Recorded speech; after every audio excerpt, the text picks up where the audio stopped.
നമ്മുടെ നാട്ടിൽ ത്രിതല പഞ്ചായത്തുകളിലേക്കുള്ള ഭരണസമിതിയുടെ തെരഞ്ഞെടുപ്പ് കഴിഞ്ഞു. ഈ തെരഞ്ഞെടുപ്പിൽ 50% സ്ത്രീകൾക്ക് സംവരണമുള്ളത് കൊണ്ട് തന്നെ ധാരാളം സ്ത്രീകൾ തിരഞ്ഞെടുക്കപ്പെട്ട് വന്നിട്ടുണ്ട്. ഇവിടെ മലപ്പുറത്തും മറ്റും മുസ്ലിം ലീഗ് പോലുള്ള പാർട്ടിക്കാണ് ഭൂരിപക്ഷം കിട്ടിയിട്ടുള്ളത്. സ്വാഭാവികമായും ഒരുപാട് മുസ്ലിം സ്ത്രീകൾ തിരഞ്ഞെടുപ്പിൽ ജയിച്ച് വന്നിട്ടുണ്ട്. തിരഞ്ഞെടുപ്പിൻ്റെ റിസൾട്ട് വന്നതിനെ തുടർന്ന് സ്വാഭാവികമായ സന്തോഷ പ്രകടനങ്ങൾ, ആഹ്ലാദ പ്രകടനങ്ങൾ തെരുവിൽ നടന്നപ്പോൾ അവിടെ സ്ത്രീകളും പുരുഷന്മാരും ഇടകലർന്ന് ആഹ്ലാദം പങ്കുവെക്കുന്ന ഒരുപാട് കാഴ്ചകൾ നമ്മൾ കണ്ടു. ഒരുമിച്ച് നൃത്തം ചെയ്തുകൊണ്ടും ആർത്ത് വിളിച്ചുകൊണ്ടും ചാടിക്കളിച്ചുകൊണ്ടൊക്കെ ആണുങ്ങളും പെണ്ണുങ്ങളും പരസ്പരം കൈകോർത്ത് പിടിച്ചുകൊണ്ട് വരെ നൃത്തം ചെയ്യുന്ന രംഗങ്ങളൊക്കെ നമ്മൾ കണ്ടു. ഇതെല്ലാം കണ്ട് കുരു പൊട്ടിയ ഒരു വിഭാഗം പിറ്റേന്ന് മുതൽ പ്രതികരിക്കാൻ തുടങ്ങി. മുസ്ലിം ലീഗ് എന്ന രാഷ്ട്രീയ പാർട്ടിക്ക് നേതൃത്വം കൊടുക്കുന്ന മതപണ്ഡിതന്മാരുൾപ്പെടെ ഇതിനെതിരായിട്ട് രംഗത്ത് വന്നു. എന്നിട്ട് പറഞ്ഞു, ആണുങ്ങളും പെണ്ണുങ്ങളും ഇങ്ങനെ കൂടിക്കലരാൻ പാടില്ല, കൂടിക്കലർന്ന് ആഹ്ലാദ പ്രകടനം നടത്താൻ പാടില്ല എന്നൊക്കെ പറഞ്ഞുകൊണ്ടാണ് അവരുടെ തിട്ടൂരങ്ങൾ വന്നത്. എന്നാൽ അവർ പറയുന്ന ഇസ്ലാം മതം അനുസരിച്ച് ആണുങ്ങളും പെണ്ണുങ്ങളും കൂടിക്കലരാൻ മാത്രമല്ല, പെണ്ണുങ്ങൾ പൊതുരംഗത്ത് വരാനും പാടില്ല, പെണ്ണുങ്ങൾ ഭരണസമിതികളിലേക്കൊന്നും തിരഞ്ഞെടുക്കപ്പെടാൻ പാടില്ല. ആ സമയത്ത് ഇവരാരും മിണ്ടിയില്ല. എന്തേ മുസ്ലിം സ്ത്രീകൾ തിരഞ്ഞെടുപ്പിലൊന്നും മത്സരിക്കാൻ പാടില്ല, അതൊക്കെ മറ്റ് സ്ത്രീകൾ മത്സരിച്ചോട്ടെ എന്ന് പറഞ്ഞവർ മാറിയുന്നില്ല. അപ്പോൾ 50% സംവരണം ഉള്ളത് കൊണ്ട് ഇവർക്ക് അധികാരം വേണം. അധികാരം കിട്ടണമെങ്കിൽ സ്ത്രീകളെ ജയിപ്പിക്കണം, അതിന് മുസ്ലിം സ്ത്രീകളെ തന്നെ ജയിപ്പിക്കണം. അവിടെ ഒരു ഇസ്ലാം പരിഗണിച്ചില്ല.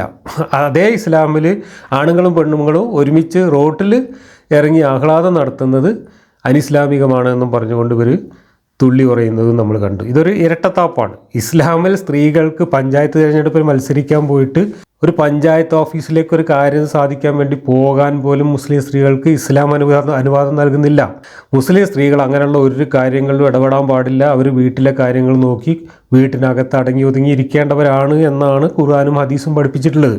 പക്ഷേ ഇന്നത്തെ കാലത്ത് അതങ്ങോട്ട് പറയാൻ വയ്യ. അപ്പോൾ ആ കാര്യത്തിലൊക്കെ വിട്ടുവീഴ്ചകളാവാം. പക്ഷേ എന്തെങ്കിലും ഒരു കാര്യം പറഞ്ഞുകൊണ്ട് പരമാവധി പുറകോട്ട് വലിക്കാൻ ഇവർ ശ്രമിച്ചുകൊണ്ടിരിക്കുകയാണ്. ഞാൻ പറഞ്ഞു വരുന്നത് അതൊന്നുമല്ല. എന്തുകൊണ്ടാണ് ഈ സ്ത്രീകളുടെ വിഷയം വരുമ്പോഴേക്ക് ഈ മതപണ്ഡിതന്മാർ ഇങ്ങനെ കുരുകൂട്ടുന്നത്? അതിന് കാരണം അവർ പഠിച്ച ഇസ്ലാം ദീനിൻ്റെ കിതാബുകളാണ്. ഖുർആനും ഹദീസും സ്ത്രീകളെ എങ്ങനെയാണ് കൈകാര്യം ചെയ്തിട്ടുള്ളത് എന്ന വിഷയത്തിലാണ് ഇതിൻ്റെ അടിസ്ഥാന കാരണം നിലകൊള്ളുന്നത്. അത്തരത്തിലുള്ള കുറേ വിഷയങ്ങളിലൂടെയാണ് നമ്മളിപ്പോൾ ഖുർആൻ ക്ലാസ്സിൽ സൂറത്തുൻ നൂറിൽ ചർച്ച തുടർന്നു പോകുന്നത്. സ്ത്രീകളെ സംബന്ധിക്കുന്ന വിഷയങ്ങൾ, സ്ത്രീകളുടെ നോട്ടം, അവരുടെ വസ്ത്രം, അവരുടെ നടപ്പ്, അവർ കാലു വിൽക്കാൻ പാടില്ല, ഇങ്ങനെയുള്ള കാര്യങ്ങളൊക്കെയാണ് നമ്മൾ ഈ സൂറത്തിൽ ചർച്ച ചെയ്യുന്ന പ്രധാന വിഷയം. ഞാൻ 30 വാക്യങ്ങളാണ് കഴിഞ്ഞ ക്ലാസ്സിൽ പറഞ്ഞു നിർത്തിയത്. 31ാമത്തെ വാക്യം വായിക്കാം. ആ വാക്യം വായിക്കുമ്പോൾ അതിൻ്റെ അർത്ഥവും അതിൻ്റെ വ്യക്തതയില്ലായ്മയും അത് കാരണം അതിനകത്ത് വന്നു ചേർന്നിട്ടുള്ള അഭിപ്രായ ഭിന്നതകളും ഒക്കെ പതിവ് പോലെ ഇവിടെയും നമുക്ക് കാണാം. 31ാമത്തെ വാക്യം ഞാൻ വായിക്കാം. വിശ്വാസിനികളോടും അവരുടെ ദൃഷ്ടികൾ താഴ്ത്തുവാനും അവരുടെ ഗുഹ്യാവയവങ്ങൾ കാത്തു സൂക്ഷിക്കുവാനും അവരുടെ ഭംഗിയിൽ നിന്ന് പ്രത്യക്ഷമായതൊഴിച്ച് മറ്റൊന്നും വെളിപ്പെടുത്താതിരിക്കുവാനും നീ പറയുക. അവരുടെ മക്കനകൾ മാറുകൾക്ക് മീതെ അവർ താഴ്ത്തിയിട്ടുകൊള്ളട്ടെ. അവരുടെ ഭർത്താക്കന്മാർ, അവരുടെ പിതാക്കൾ, അവരുടെ ഭർത്തൃപിതാക്കൾ, അവരുടെ പുത്രന്മാർ, അവരുടെ ഭർത്തൃപുത്രന്മാർ, അവരുടെ സഹോദരന്മാർ, അവരുടെ സഹോദര പുത്രന്മാർ, സഹോദരീ പുത്രന്മാർ, മുസ്ലിങ്ങളിൽ നിന്നുള്ള സ്ത്രീകൾ, അവരുടെ വലങ്കൈകൾ കുടമപ്പെടുത്തിയ അടിമകൾ, ലൈംഗിക ആസക്തി ഇല്ലാത്ത പുരുഷന്മാരായ പരിചാരകർ, സ്ത്രീകളുടെ രഹസ്യങ്ങൾ മനസ്സിലാക്കിയിട്ടില്ലാത്ത കുട്ടികൾ എന്നിവരൊഴിച്ച് മറ്റാർക്കും തങ്ങളുടെ ഭംഗി അവർ വെളിപ്പെടുത്തരുത്. തങ്ങൾ മറച്ചു വെക്കുന്ന തങ്ങളുടെ അലങ്കാരം അറിയപ്പെടുവാൻ വേണ്ടി അവർ കാലിട്ട് അടിക്കുകയും ചെയ്യരുത്. വിശ്വാസികളെ, നിങ്ങളെല്ലാവരും അള്ളാഹുവിലേക്ക് ഖേദിച്ചു മടങ്ങുക, നിങ്ങൾ വിജയം പ്രാപിച്ചേക്കാം. ഇവിടെ സ്ത്രീകളോടുള്ള വളരെ പ്രധാനപ്പെട്ടതെന്ന് അള്ളാഹുവും റസൂലും കരുതുന്ന ചില ധാർമ്മിക നിർദ്ദേശങ്ങളാണ് ഈ വാക്യത്തിലുള്ളത്. ഇവിടെ ഇസ്ലാമിൻ്റെ ധാർമ്മിക സങ്കല്പങ്ങൾ എത്രമാത്രം പരിഹാസ്യമാണ് എന്നും അത് എത്രമാത്രം ബാലിശമാണ് എന്നും അതിൽ അത്യന്തം ഗൗരവതരമായ ധാർമ്മിക വിഷയങ്ങളെ എങ്ങനെയാണ് അപ്രധാനമായി തള്ളിക്കളയുന്നത് എന്നൊക്കെ ഈ ഒരൊറ്റ വാക്യത്തിലൂടെ കടന്നുപോയാൽ നമുക്ക് കാണാൻ കഴിയും. ഇനി ഇതിലുള്ള അവ്യക്തതകളും അഭിപ്രായ ഭിന്നതകളും എന്തൊക്കെയാണെന്ന് പരിശോധിക്കാം. ഇതിലാദ്യം പറയുന്നത് വിശ്വാസിനികളോടും അവരുടെ ദൃഷ്ടികൾ താഴ്ത്തുവാൻ പറയുക എന്നാണ്. ദൃഷ്ടികൾ താഴ്ത്തുവാനും അവരുടെ ഫർജ് കാത്തു സൂക്ഷിക്കുവാനും പറയുക എന്നാണ് ഇതിൻ്റെ തുടക്കം. ഇത് കഴിഞ്ഞ വാക്യത്തിൻ്റെ തുടർച്ചയാണ്. കാരണം അവിടെ പുരുഷന്മാരോട് പറഞ്ഞു അവരുടെ ദൃഷ്ടി താഴ്ത്താനും അവരുടെ ഫർജ് സൂക്ഷിക്കാനും. അതിനുശേഷം സ്ത്രീകളോടും അത് ആവർത്തിക്കുന്നതാണ് ഈ വാക്യത്തിൽ വരുന്നത്. പക്ഷേ ഇവിടെ വിശ്വാസിനികളോടും അവരുടെ ദൃഷ്ടികൾ താഴ്ത്തുവാനും ഗുഹ്യാവയവങ്ങൾ കാത്തു സൂക്ഷിക്കുവാനും പറയുക എന്ന് പറഞ്ഞിടത്ത് ഒരഭിപ്രായ വ്യത്യാസം വന്നു. അത് ഇബ്നു കസീറൊക്കെ ഉദ്ധരിച്ചിട്ടുണ്ട്. അഭിപ്രായ വ്യത്യാസം ഇസ്ലാമിക ഭരണത്തിന് കീഴിൽ വിശ്വാസികളല്ലാത്ത സ്ത്രീകളുണ്ടാവും, മുസ്ലിങ്ങളല്ലാത്ത സ്ത്രീകൾ. കാരണം ജൂതർക്കും ക്രിസ്ത്യാനികൾക്കും ഒക്കെ ഒരു ഇസ്ലാമിക രാജ്യത്ത് ദിമ്മികളായി കഴിഞ്ഞുകൂടാം, പ്രത്യേക നികുതി കൊടുത്തിട്ട് അവർക്ക് അവിടെ കഴിഞ്ഞുകൂടാം. അതുപോലെ ഇസ്ലാമിക രാജ്യങ്ങളിൽ വന്നു പോകുന്ന മറ്റു മതക്കാരായ സ്ത്രീകൾ, ഇതൊക്കെ ആ കാലത്തും അങ്ങനെയുള്ള സ്ത്രീകളുണ്ടായിരുന്നു ഇസ്ലാമിക നാടുകളിൽ, ഇസ്ലാമിക ഭരണത്തിന് കീഴിൽ. അങ്ങനെയുള്ള സ്ത്രീകൾക്ക് ഇത് ബാധകമാണോ എന്ന കാര്യത്തിൽ പണ്ഡിതന്മാർ രണ്ട് തട്ടാണ്. കാരണം ഇവിടെ വിശ്വാസിനികൾ എന്ന് പറഞ്ഞിട്ടുള്ളത് കൊണ്ട് ഇത് വിശ്വാസിനികളല്ലാത്തവർക്ക് ബാധകമല്ല എന്നൊരു കൂട്ടർ പറയുമ്പോൾ, ഇത് മൊത്തം സമൂഹത്തിൻ്റെ ധാർമ്മിക പ്രശ്നമായതുകൊണ്ട് വിശ്വാസികളല്ലാത്ത സ്ത്രീകളും ഇതനുസരിച്ചൊക്കെ തന്നെ പെരുമാറണം എന്ന് പറയുന്നവരും, അങ്ങനെ രണ്ട് പക്ഷം ഈ കാര്യത്തിൽ ഇതിൻ്റെ തുടക്കത്തിൽ തന്നെ ഉണ്ട്. അപ്പോൾ ഏതൊരു കാര്യം പറയുകയാണ്, ഇതൊക്കെ ഇപ്പോൾ അള്ളാഹുവിങ്കിൽ വലിയ ഗൗരവമുള്ള, ഇസ്ലാമിലെ പെരുത്ത് ഗൗരവമുള്ള ധാർമ്മിക വിഷയമാണ്. അത്തരമൊരു ധാർമ്മിക നിർദ്ദേശവുമായിട്ട് ഒരായത്തിറക്കുമ്പോൾ പോലും ആ ആയത്തിൽ നാളെ അഭിപ്രായ വ്യത്യാസം രൂപപ്പെടും എന്ന് മുൻകൂട്ടി ചിന്തിച്ചുകൊണ്ട് അത് ലളിതമായിട്ടും വ്യക്തമായിട്ടും പറയാൻ ഈ അള്ളാഹുവിന് കഴിഞ്ഞിട്ടില്ല. ഇവിടെ വിശ്വാസിനികൾ എന്ന വാക്ക് ഉപയോഗിച്ചതുകൊണ്ട് വിശ്വാസിനികളല്ലാത്തവർക്ക് ഇത് ബാധകമാണോ എന്ന തർക്കം ഉടലെടുത്തു. തർക്കം അവിടെ തീരുന്നില്ല. ഇനി അങ്ങനെയാണ് കടന്നു പോകുമ്പോൾ, അവരുടെ ഭംഗിയിൽ നിന്ന് പ്രത്യക്ഷമായതൊഴിച്ച് മറ്റൊന്നും വെളിപ്പെടുത്താതിരിക്കുവാനും നീ പറയുക. ഇവിടെയാണ് ഏറ്റവും വലിയ അഭിപ്രായ വ്യത്യാസവും വളരെ വിചിത്രമായ അഭിപ്രായങ്ങളും ഒക്കെ രംഗത്ത് വന്നത്. എന്താണ് ഇവിടെ പറഞ്ഞത്? അവരുടെ സീനത്തിൽ നിന്ന് പ്രത്യക്ഷമായതൊഴികെ എന്നാണ് പറഞ്ഞിട്ടുള്ളത്. ഇല്ലാമാ ലഹറമിൻഹ, സീനത്ത്, പെണ്ണുങ്ങളുടെ സീനത്തിനെ കുറിച്ച് പറഞ്ഞിട്ട് ഇല്ലാമാ ലഹറമിൻഹ, അതിൽ നിന്ന് പ്രത്യക്ഷമായതൊഴികെ എന്ന് ഒരു ക്ലോസ് കൊടുത്തിരിക്കുന്നു. എന്താണ് ഈ പ്രത്യക്ഷമായതൊഴികെ? സ്ത്രീകളുടെ ഭംഗിയിൽ നിന്ന് പ്രത്യക്ഷമായതൊഴികെ മറ്റൊന്നും വെളിപ്പെടുത്തരുത് എന്ന് പറയുമ്പോൾ, സ്ത്രീകളുടെ ഭംഗിയിൽ എന്താണ് പ്രത്യക്ഷമായത്? അതിന് പലതരത്തിൽ അർത്ഥം കൊടുത്ത് പലതരത്തിൽ വ്യാഖ്യാനിച്ചിട്ട് ഒരുപാട് അഭിപ്രായങ്ങൾ രൂപപ്പെട്ടതായിട്ട് തഫ്സീറുകളിൽ കാണാം. ഇത് എത്രത്തോളം എന്നാൽ ഇവിടെ മൗദൂദി പറയുന്നത് ഒരു പെണ്ണിൻ്റെ കണ്ണ് പോലും പുറത്ത് കാണാൻ പാടില്ല, കൈവിരൽ പോലും പുറത്ത് കാണാൻ പാടില്ല, പെണ്ണിൻ്റെ ശരീരം മൊത്തം ചാക്കിൽ പൊതിയണം എന്നാണ് മൗദൂദി ഇതിനെ വ്യാഖ്യാനിച്ചിട്ട് പറയുന്നത്.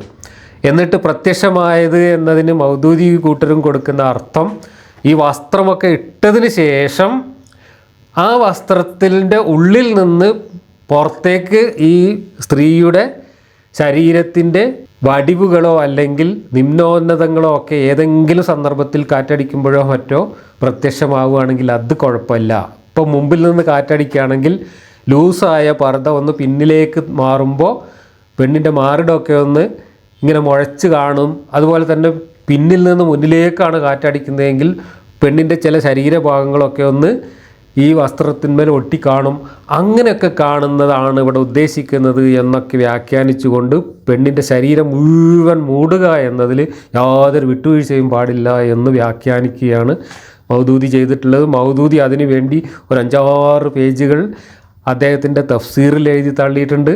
അതുകൂടാതെ പർദ എന്ന് പറയുന്ന ഒരു പുസ്തകം തന്നെ പെണ്ണുങ്ങളെക്കുറിച്ച് അദ്ദേഹം എഴുതിയിട്ടുണ്ട്. എൻ്റെ കയ്യിലുണ്ട് പുസ്തകം. അതിനകത്തൊക്കെ പറഞ്ഞിരിക്കുന്നത് മുഖമടക്കം മൂടണം, കണ്ണ് പോലും പുറത്തേക്ക് കാണാൻ പാടില്ല, ആ രീതിയിൽ കെട്ടിപ്പൊതിഞ്ഞിട്ട് വേണം പെണ്ണുങ്ങളെ പുറത്തിറക്കാൻ. അതല്ലെങ്കിൽ പെണ്ണുങ്ങൾ വെള്ളിയാഴ്ച പള്ളിക്ക് പോലും പോകേണ്ടതില്ല, അവർ വീട്ടിനകത്ത് ഇരുന്നാൽ മതി എന്നൊക്കെ മൗദൂദി വ്യാഖ്യാനിച്ച് വെച്ചിട്ടുണ്ട്. ഇതാണ് ഇതിൻ്റെ ഒരു വേർഷൻ. ഇനി നേരെ എക്സ്ട്രീം അപ്പുറത്തേക്ക് ഇതിനെ വ്യാഖ്യാനിച്ച ആൾക്കാരുണ്ട്.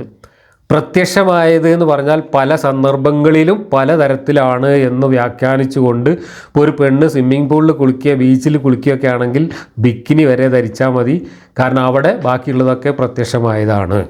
ഒരു പെണ്ണ് സാധാരണ അതിൻ്റെ തൊഴിലിന് പോകുമ്പോൾ ഏത് വേഷമാണോ ധരിക്കുന്നത് അപ്പോൾ അതിനുയോജ്യമായ വേഷം ധരിച്ചിട്ട് ബാക്കി എന്തൊക്കെ പുറത്ത് കാണുന്നോ അതൊക്കെയാണ് പ്രത്യക്ഷമായത്. ഇങ്ങനെ ഓരോ സന്ദർഭത്തിനനുസരിച്ച് ഒരു സ്ത്രീ ധരിക്കുന്ന വസ്ത്രം, ആ വസ്ത്രത്തിൽ വെളിവാക്കപ്പെടുന്ന ഭാഗങ്ങൾ അതെല്ലാം പ്രത്യക്ഷമായത് എന്നതിൽ ഉൾപ്പെടും എന്ന് പറഞ്ഞുകൊണ്ട് സ്ത്രീകൾക്ക് അവരുടെ ഇഷ്ടമനുസരിച്ച് വസ്ത്രം ധരിക്കാനുള്ള സ്വാതന്ത്ര്യം ഖുർആൻ നൽകുന്നു എന്ന് വരെ വ്യാഖ്യാനിച്ച വിദ്വാൻമാർ ഈ രംഗത്തുണ്ട്. ബിക്കിനി വരെ വ്യാഖ്യാനിച്ചു പോയവരുണ്ട്. അതേസമയത്ത് കണ്ണ് പോലും മൂടണം, മുഖം പോലും മൂടണം എന്ന് പറയുന്ന മൗദൂദി പോലെയുള്ള വ്യാഖ്യാതാക്കൾ വേറെയുണ്ട്. ഇവിടെ ഈ പ്രത്യക്ഷമായതൊഴികെ എന്ന വളരെ അവ്യക്തമായൊരു വാക്കാണ് ഇവിടെ ഖുർആനിൽ ഉപയോഗിച്ചിട്ടുള്ളത്. അതിൻ്റെ പേരിൽ ഇത്രയേറെ ഭിന്നാഭിപ്രായങ്ങളും തർക്കങ്ങളും കാലാകാലം ഉണ്ടാകുമെന്നും എന്താണോ ഇത് പറഞ്ഞ ആൾ ഉദ്ദേശിച്ചത് അതിൽ നിന്ന് വ്യത്യസ്തമായ രീതിയിൽ ആളുകൾ ഇതിനെ വ്യാഖ്യാനിക്കുമെന്നും ഒന്ന് മുൻകൂട്ടി മനസ്സിലാക്കിയിട്ട് കൃത്യമായിട്ട് അർത്ഥവ്യക്തതയോടുകൂടി ഒരു വാക്ക് ഉപയോഗിക്കാൻ പോലും ഈ പ്രപഞ്ചം ഉണ്ടാക്കുന്നതിന് മുമ്പ് കിതാബ് തയ്യാറാക്കിയ സർവശക്തനും സർവജ്ഞാനിയുമായ പടച്ചോന് കഴിഞ്ഞിട്ടില്ല. ഇതാണ് നമ്മൾ ഖുർആനിലൂടെ നീളം കാണുന്ന ഒരു കോമഡി എന്ന് പറയുന്നത്. അത് കഴിഞ്ഞ് അവരുടെ മക്കനകൾ കുപ്പായ മാറുകൾക്ക് മീതെ അവർ താഴ്ത്തിയിട്ട് കൊള്ളട്ടെ എന്നാണ് ഇവിടെ ട്രാൻസ്ലേഷൻ കൊടുത്തിട്ടുള്ളത്. പക്ഷേ കുപ്പായ മാറുകൾ എന്നുള്ളത് കരുതിക്കൂട്ടി ഒപ്പിച്ച അർത്ഥമാണ്. അവരുടെ മാറുകൾക്ക് മീതെ അവരുടെ തട്ടം താഴ്ത്തിയിടട്ടെ എന്നാണ് ഖുർആനിൽ പറഞ്ഞിട്ടുള്ളത്. അപ്പോൾ ആ കാലത്ത് സ്ത്രീകൾ മറച്ചിരുന്നില്ല എന്നതിൻ്റെ സൂചന അവിടെ ഉണ്ട്. മറക്കാതെ നടന്നിരുന്ന സ്ത്രീകളോട് തലയിലുള്ള തട്ടമൊന്ന് മാറത്തുകൂടെ പുതയ്ക്കാൻ ആവശ്യപ്പെടുകയാണ് ഇവിടെ ചെയ്യുന്നത്. അതിനെ കുപ്പായ മാറുകൾക്ക് മേലെ എന്ന് പറഞ്ഞിട്ട് വീണ്ടും കുപ്പായത്തിൻ്റെ മേലെ ഇടുന്ന കാര്യമാണ് എന്നാണ് ഇവിടെ അർത്ഥം കൊടുത്തിട്ടുള്ളത്. അവിടെയൊക്കെ ഈ പറഞ്ഞതുപോലെയുള്ള അവ്യക്തതകളുണ്ട്. മാറത്തേക്ക് തൂക്കിയിടുക എന്നേ ഖുർആനിൽ പറഞ്ഞിട്ടുള്ളൂ. അത് കുപ്പായ ഇട്ടതിന് ശേഷമാണ് എന്നുള്ളത് ഇവർ വ്യാഖ്യാനിച്ചുണ്ടാക്കിയതാണ്. അത് കഴിഞ്ഞ് പിന്നെ ആരുടെയൊക്കെ മുമ്പിൽ ഈ പ്രത്യക്ഷമായതും അല്ലാത്തതുമൊക്കെ വെളിപ്പെടുത്താം എന്ന് പറയുന്നുണ്ട്. അവിടെ ആരുടെയൊക്കെ മുമ്പിൽ എന്നത് ആ ലിസ്റ്റ് ഇവിടെ കൊടുത്തിട്ടുണ്ട്. അവരുടെ മുമ്പിൽ വെളിപ്പെടുത്താവുന്ന ഔറത്ത് എന്തൊക്കെ എന്ന കാര്യത്തിലും അഭിപ്രായ വ്യത്യാസമുണ്ട്. അവിടെ മൗദൂദി പറയുന്നത് അവരുടെ മുമ്പിൽ ഈ പ്രത്യക്ഷമായത് എന്ന് പറയുന്ന മുഖവും മുൻകൈയും മാത്രമേ ഈ പറയുന്ന ആളുകളുടെ മുമ്പിലും ഒരു സ്ത്രീ പ്രദർശിപ്പിക്കാൻ പാടുള്ളൂ എന്നാണ്. എന്നാൽ വേറെ ചില പണ്ഡിതന്മാർ പറയുന്നത് ഒരു സ്ത്രീയുടെ യഥാർത്ഥ ഔറത്ത് എന്ന് പറയുന്നത് മുട്ടിനും പൊക്കിളിനും ഇടയിലുള്ള ഭാഗമാണ്. ആ ഔറത്ത് മാത്രമേ ഇതിന് ബാധകമാവുള്ളൂ. അതൊഴിച്ച് ബാക്കിയുള്ളതൊക്കെ വാപ്പാൻ്റെ മുമ്പിലും മക്കളുടെ മുമ്പിലും സഹോദരന്മാരുടെ മുമ്പിലും എളാപ്പ മൂത്താപ്പ അമ്മായി അങ്ങനെയുള്ളവരുടെ മുമ്പിലുമൊക്കെ തുറന്നു വയ്ക്കാം എന്ന് വ്യാഖ്യാനിച്ചവരും ഉണ്ട്. പിന്നെ മറ്റൊന്ന്, ഇതിലെ വിചിത്രമായ മറ്റൊരു നിയമം മുസ്ലിം സ്ത്രീകളിൽ നിന്ന് എന്നതിനകത്ത് പറഞ്ഞതുകൊണ്ട് മുസ്ലിം അല്ലാത്ത സ്ത്രീകളുടെ മുമ്പിൽ ഒരു മുസ്ലിം സ്ത്രീയുടെ ശരീരം അല്ലെങ്കിൽ ഈ പറയുന്ന ഔറത്ത് കാണിക്കാൻ പാടുണ്ടോ? ആ കാര്യത്തിലും പണ്ഡിതന്മാർക്കിടയിൽ അഭിപ്രായ ഭിന്നത ഉണ്ടെങ്കിലും ബഹുഭൂരിപക്ഷം പണ്ഡിതന്മാരും വ്യാഖ്യാനിച്ചിട്ടുള്ളത് അമുസ്ലിം സ്ത്രീകളുടെ മുമ്പിൽ മുസ്ലിം സ്ത്രീകൾ അവരുടെ നഗ്നത കാണിക്കാൻ പാടില്ല അല്ലെങ്കിൽ അവരുടെ ശരീരം കാണിക്കാൻ പാടില്ല എന്നാണ്. ഇതൊക്കെ മൂല്യന്മാർ വയലു പറയുന്നതും ഇതിൻ്റെ പ്രായോഗിക രൂപമൊക്കെ കുട്ടിക്കാലം മുതലേ നമ്മൾ കണ്ടുവരുന്നതാണ്. മുസ്ലിം സ്ത്രീകൾ പുഴയിലും തോട്ടിലൊക്കെ കുളിക്കാൻ പോകും. അങ്ങനെ കുളിക്കാൻ പോകുമ്പോൾ മുസ്ലിം സ്ത്രീകൾ ഒരുമിച്ച് കുളിക്കുന്നിടത്ത് വഴിയിൽ കൂടെ ഒരു മുസ്ലിം അല്ലാത്ത സ്ത്രീ കടന്നു പോകുന്നുണ്ടെങ്കിൽ ഈ സ്ത്രീകളെല്ലാവരും കൂടെ മറ കെട്ടിയിട്ട് അതിൻ്റെ ഉള്ളിൽ ഒളിച്ച് നിൽക്കും. എന്നിട്ട് ആ സ്ത്രീ കടന്നു പോയതിന് ശേഷം വീണ്ടും കുളി തുടങ്ങുകയും ചെയ്യുന്നത് കണ്ടിട്ടുണ്ട്. അപ്പം ഒരു മുസ്ലിം സ്ത്രീ ഒരു അമുസ്ലിം സ്ത്രീയുടെ മുമ്പിൽ മറ കെട്ടി പർദ്ദ ധരിച്ച് ഇരിക്കണം എന്നാണ് ഈ ഖുർആൻ വാക്യത്തിൻ്റെ അടിസ്ഥാനത്തിൽ ഇസ്ലാമിക വിധിയായിട്ട് എഴുതി വച്ചിട്ടുള്ളത്. പിന്നെ ഇതിനകത്ത് ലൈംഗിക വികാരങ്ങളില്ലാത്ത പരിചാരകർ എന്ന് പറഞ്ഞിട്ടൊരു വിഭാഗത്തെ ഉൾപ്പെടുത്തിയിട്ടുണ്ട്. അവരുടെ മുമ്പിൽ സ്ത്രീകൾക്ക് നഗ്നതയൊക്കെ കാണിക്കാം എന്ന് പറയുന്നുണ്ട്. അതാരാണ് എന്ന കാര്യത്തിലും ഒരുപാട് അഭിപ്രായ വ്യത്യാസങ്ങളുണ്ട്. ചിലർ പറയുന്നത് അത് അന്നത്തെ കാലത്ത് ഉണ്ടായിരുന്ന ഈ ട്രാൻസ്ജെൻഡറുകളായ ആൾക്കാരുണ്ടായിരുന്നു, ആണും പെണ്ണും അല്ലാത്ത ആളുകളുണ്ടായിരുന്നു, അവരെയാണ് ഉദ്ദേശിക്കുന്നത്. വേറെ ചിലർ പറയുന്നു അത് ഷണ്ടന്മാരായിട്ടുള്ള ആൾക്കാരെയാണ് ഉദ്ദേശിക്കുന്നത്. വേറെ ചിലർ പറയുന്നത് വേറെ പലതും. പക്ഷേ യഥാർത്ഥത്തിൽ ഇതെന്താണെന്ന് ചോദിച്ചാൽ അന്നത്തെ അടിമകൾ, ആ അടിമകളിൽ പലരും ഷണ്ഡീകരിക്കപ്പെട്ടവരായിരുന്നു. അടിമകൾ കുട്ടികളായിരിക്കുമ്പോൾ തന്നെ അവരുടെ വൃഷണമൊക്കെ ഉടച്ച് കളഞ്ഞിട്ട് അവരെ ഷണ്ഡീകരിക്കും. നമ്മൾ കാളകളെ മൂരികളാക്കുന്നത് പോലെ മനുഷ്യരെ വൃഷണമുടച്ച് മൂരിപ്പരുവത്തിലാക്കി അവരെ കൊണ്ട് പണിയെടുപ്പിക്കുക എന്ന സമ്പ്രദായം ആ കാലത്ത് നിലവിലുണ്ട്. അതനുസരിച്ച് ഷണ്ഡീകരിക്കപ്പെട്ട അടിമകളെയാണ് ഇവിടെ ഉദ്ദേശിച്ചിട്ടുള്ളത് എന്ന് ചരിത്രബോധം വെച്ചുകൊണ്ട് ഇത് വായിച്ചാൽ മനസ്സിലാവും. ഖുർആനിലും ഹദീസിലും ചരിത്രത്തിലും പലയിടത്തും ഈ ഷണ്ഡീകരിക്കപ്പെട്ട അടിമകളെക്കുറിച്ച് പറയുന്നുണ്ട്. കഴിഞ്ഞ ക്ലാസ്സിൽ നമ്മൾ ആയിഷയുമായി ബന്ധപ്പെട്ട ആരോപണം വന്ന സമയത്ത് ഒരാളെക്കുറിച്ച് ആരോപണം ഉന്നയിക്കപ്പെടുകയും ഒരടിമയെക്കുറിച്ച്, എന്നിട്ട് ആ അടിമയെ അലി പോയി കൊല്ലാൻ വേണ്ടി പോകുമ്പോൾ ആ അടിമയ്ക്ക് ലിംഗവും വൃഷണമൊന്നും ഇല്ല എന്ന് കാണുകയും ചെയ്തു എന്ന് പറഞ്ഞപ്പോൾ ഞാൻ ഈ കാര്യം സൂചിപ്പിച്ചിരുന്നു. കാരണം അടിമകളെ കുട്ടികളാകുമ്പോൾ തന്നെ ഇതൊക്കെ മുറിച്ച് കളഞ്ഞിട്ട് ഷണ്ഡീകരിക്കുക എന്ന കൊടും ക്രൂരമായ ആചാരം ആ കാലത്ത് നിലവിലുണ്ട്. ഒരു സ്ത്രീയുടെ തലമുടി പുറത്ത് കാണുന്നതിനെക്കുറിച്ചും ഒരു സ്ത്രീയുടെ മുഖം പുറത്ത് കാണുന്നതിനെക്കുറിച്ചൊക്കെ പെരുത്ത് ഗൗരവമുള്ള സദാചാര ധാർമ്മിക നിയമങ്ങൾ ഇറക്കി വെച്ച ഈ ദൈവത്തിന് ഈ മനുഷ്യരെ പിടിച്ചുകൊണ്ടായിട്ട് വൃഷണമുടച്ച് ഷണ്ഡീകരിച്ച് അടിമകളാക്കി പണിയെടുപ്പിക്കുകയും ചന്തയിൽ വിൽക്കുകയും വാങ്ങുകയും ചെയ്യുന്ന ആ സമ്പ്രദായത്തിനെതിരെ ഒരക്ഷരം ഉരിയാടാൻ തോന്നിയില്ല, ഒരായത്തിറക്കാൻ തോന്നിയില്ല. ഈ മതവുമായി വന്ന പ്രവാചകന് ഒരു ഹദീസ് രൂപത്തിൽ പോലും ഈ സമ്പ്രദായം ശരിയല്ല എന്ന് പറഞ്ഞത് ഇസ്ലാമിലെവിടെയും മഷിയിട്ട് നോക്കിയാൽ നിങ്ങൾക്ക് കാണാൻ കഴിയില്ല. കാരണം ഇത് തെറ്റാണെന്ന് അന്ന് മുഹമ്മദിന് തോന്നിയിട്ടില്ല. മുഹമ്മദിൻ്റെ അള്ളാഹുവിന് മുഹമ്മദിന് തോന്നാത്തൊരു തോന്നലുണ്ടാവില്ല. അതുകൊണ്ടാണ് ഈ പറയുന്ന നിസ്സാരവും ബാലിശവുമായ പെണ്ണുങ്ങളുടെ വസ്ത്രത്തെക്കുറിച്ചും പെണ്ണുങ്ങളുടെ നടപ്പിനെക്കുറിച്ചും അവർ കാലാട്ടുന്നതിനെക്കുറിച്ചും ഒക്കെ ആയത്തിറക്കിയ അള്ളാഹു ആണുങ്ങളെ പിടിച്ചുകൊണ്ടേറ്റ് ആൺകുട്ടികളെ പിടിച്ചുകൊണ്ടേറ്റ് വൃഷണമടച്ച് അടിമകളാക്കി ചന്തയിൽ വിൽക്കുകയും വാങ്ങുകയും ഊരികളെപ്പോലെ പണിയെടുപ്പിക്കുകയും ചെയ്യുന്ന അതിക്രൂരമായ മനുഷ്യനോട് ചെയ്തിട്ടുള്ള ഏറ്റവും കൊടും ക്രൂരമായ തിന്മയെക്കുറിച്ച് അത് പാടില്ല, അത് തെറ്റാണ് എന്ന് ഒരായത്തിറക്കാനോ ഒരു ഹദീസിറക്കാനോ തോന്നിയില്ല എന്ന് പറഞ്ഞാൽ ഇതിൻ്റെ കുറവിടം ദൈവമാണോ അതോ 7-ാം നൂറ്റാണ്ടിലും 6-ാം നൂറ്റാണ്ടിലും ജീവിച്ച ഗോത്ര മനുഷ്യനാണോ എന്ന് ചിന്തിക്കാൻ വേറെ തെളിവൊന്നും അന്വേഷിച്ച് പോകേണ്ടതില്ല. ഇനി ഇബ്നു കസീർ പതിവ് പോലെ സമാനമായ ആയത്തുകൾ ഉദ്ധരിച്ചുകൊണ്ടാണ് ഈ കാര്യം വിശദീകരിച്ചിട്ടുള്ളത്. അതിനകത്ത് 33-59 നമ്മൾ സൂറത്തുൽ അഹ്സാബ് ചർച്ച ചെയ്തപ്പോൾ വിശദമായി പറഞ്ഞ വാക്യമൊക്കെ ഉൾപ്പെടുത്തിയിട്ടുണ്ട്. അതിലെന്താ പറയുന്നത്? പെണ്ണുങ്ങളെ വേർതിരിച്ചറിയാൻ വേണ്ടി വിശ്വാസിനികളായ പെണ്ണുങ്ങളോടും പ്രവാചകൻ്റെ ഭാര്യമാരോടും ഉപദേശിക്കുക എന്നും പറഞ്ഞുകൊണ്ട് വരുന്ന ആ ആയത്തിൽ പറയുന്നത്, അതിൻ്റെ കാരണം വിശദീകരിക്കുന്നത് ഈ സ്ത്രീകളെ വേർതിരിച്ചറിയാൻ വേണ്ടി എന്നാണ്. അവിടെ ആരിൽ നിന്ന് വേർതിരിച്ചറിയാൻ എന്നത് ഹദീസുകളിലും വ്യാഖ്യാനങ്ങളിലും കൊടുത്തിട്ടുണ്ട്. അതിൻ്റെ സന്ദർഭവും കൊടുത്തിട്ടുണ്ട്. ആ ആയത്തിറങ്ങിയ സന്ദർഭം എന്താ നമ്മൾ അവിടെ വിശദീകരിച്ചത്? ഉമറും കൂട്ടരും വൈകുന്നേരമായാൽ സന്ധ്യയാവുന്നതോടുകൂടി സ്ത്രീകളെല്ലാം വെളിക്കിറങ്ങാൻ വേണ്ടി പുറത്തിറങ്ങുന്ന സമയത്ത് ആ സ്ത്രീകളെ ശല്യം ചെയ്യാനായി കാത്തു നിൽക്കുക പതിവായിരുന്നു. പൂവാലന്മാർ ഇങ്ങനെ പുറത്തിറങ്ങുന്ന പെണ്ണുങ്ങളെ ശല്യം ചെയ്യുമ്പോൾ ആ വെളിക്കിറങ്ങാൻ വരുന്ന പെണ്ണുങ്ങളുടെ കൂട്ടത്തിൽ പ്രവാചകൻ്റെ ഭാര്യമാരും ഉള്ളതുകൊണ്ട് ഉമറിനും കൂട്ടർക്കും അതൊരു ബുദ്ധിമുട്ടായി മാറി. അപ്പോൾ പ്രവാചകൻ്റെ ഭാര്യമാരെയും വിശ്വാസികളായ സ്വതന്ത്ര സ്ത്രീകളെയും അടിമ സ്ത്രീകളിൽ നിന്ന് വേർതിരിച്ചറിയാൻ വേണ്ടിയും ആ അടിമ സ്ത്രീകളെ ശല്യം ചെയ്യാൻ വേണ്ട സൗകര്യമൊരുക്കുന്നതിന് വേണ്ടിയും ഉമർ നിർദ്ദേശിച്ചതനുസരിച്ചാണ് ഹിജാബിൻ്റെ ആയത്ത് അവിടെ ഇറങ്ങിയത് എന്നാണ് വ്യാഖ്യാനത്തിലും സബബുൻ നുസൂലായിട്ടൊക്കെ കൊടുത്തിട്ടുള്ളത്. അപ്പോൾ അടിമ സ്ത്രീകളിൽ നിന്ന് സ്വതന്ത്ര സ്ത്രീകളെ വേർതിരിച്ചറിയേണ്ടത് അന്നത്തെ പൂവാലന്മാർക്ക് ആവശ്യമായിരുന്നു എന്നതുകൊണ്ട് അവരുടെ സൗകര്യത്തിന് വേണ്ടിയിട്ട് അവതരിപ്പിച്ചതാണ് സൂറത്തുൽ അഹ്സാബിലെ 59-ാമത്തെ വാക്യം ഹിജാബിൻ്റെ ആയത്ത് എന്നാണ് വ്യാഖ്യാനങ്ങളിൽ നിന്ന് മനസ്സിലാവുന്നത്. അപ്പോൾ അടിമ സ്ത്രീകളെ യഥേഷ്ടം തെരുവ് പൂവാലന്മാർക്ക് ശല്യം ചെയ്യാം, സ്വതന്ത്ര സ്ത്രീകളാണെങ്കിൽ അങ്ങനെ ചെയ്യാൻ പാടില്ല എന്ന സദാചാരമാണ് ഖുർആനും ഹദീസും പഠിപ്പിക്കുന്നത്. ഞാൻ കൂടുതലൊന്നും അതിനെക്കുറിച്ച് പറയേണ്ട കാര്യമില്ല.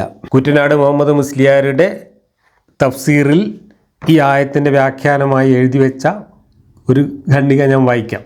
ഒരു സ്ത്രീയുടെ ദേഹത്തിൻ്റെ എല്ലാ ഭാഗവും തൻ്റെ ഭർത്താവിന് മാത്രം വെളിപ്പെടുത്താം. അവളുടെ സൗന്ദര്യം മുഴുവനും അവനുള്ളതാണ്.